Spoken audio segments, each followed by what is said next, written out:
Hello and thanks for joining us. Today, a jury acquitted Ryan Duke of murder in Tara Grinstead's death, but did find him guilty of concealing her death.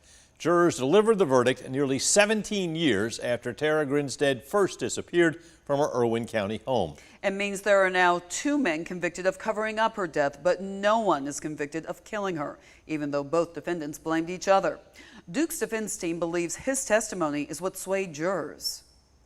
I think it was raw and it was real, and at least when I heard it, we were getting ready and then in front of the jury, it really resonated with me. You saw Ryan and you saw him speak the truth and be comfortable finally telling what happened, and he's hoping that brings some closure to the community and to the Grinstead family.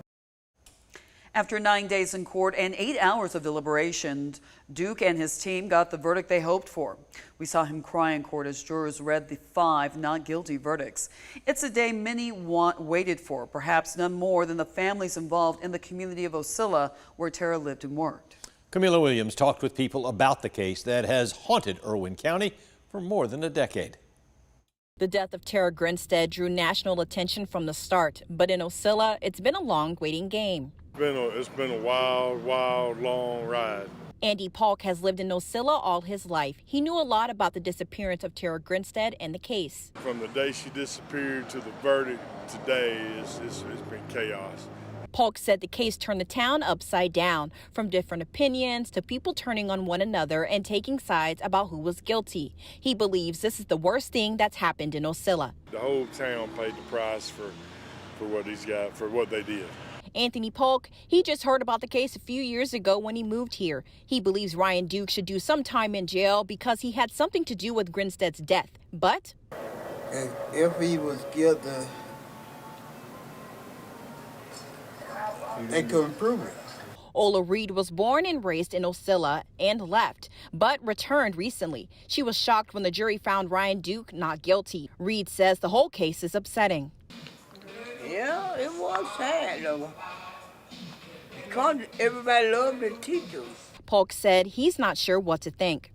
It's been confusing since the beginning. It's going to be confusing, and we'll probably never know what happened. We'll probably never know. I mean, not completely. It'll be a story here, a story there. We'll both get charged. Doubt it. They can't even figure out what happened the first time. Polk says the healing can start now that the case seems to be at the end. He says the city of Ocilla is moving forward and people are ready to put the case behind them. In Ocilla, Camila Williams, 13 WMAZ News.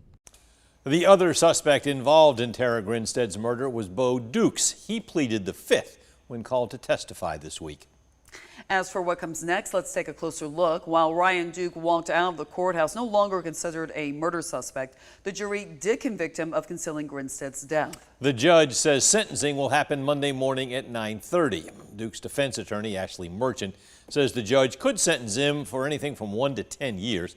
Merchant did say, though, he's already served 5 years, which the court will have to credit him for. As for who did kill Grinstead, we may never find out. Ryan Duke's defense team stands by their argument that Bo Dukes murdered her and Ryan only confessed because Bo threatened him.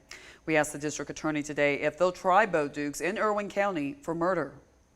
I don't believe in good conscience we could go forward with a murder prosecution of Mr. Dukes in Irwin County because other than Ryan Duke's self-serving statement that he gave this week in court, I don't believe there's any evidence. Tara Grinstead's family declined to comment about today's verdict. They did say they plan to speak after Ryan Duke's sentencing Monday, when Grinstead's family will deliver a victim statement.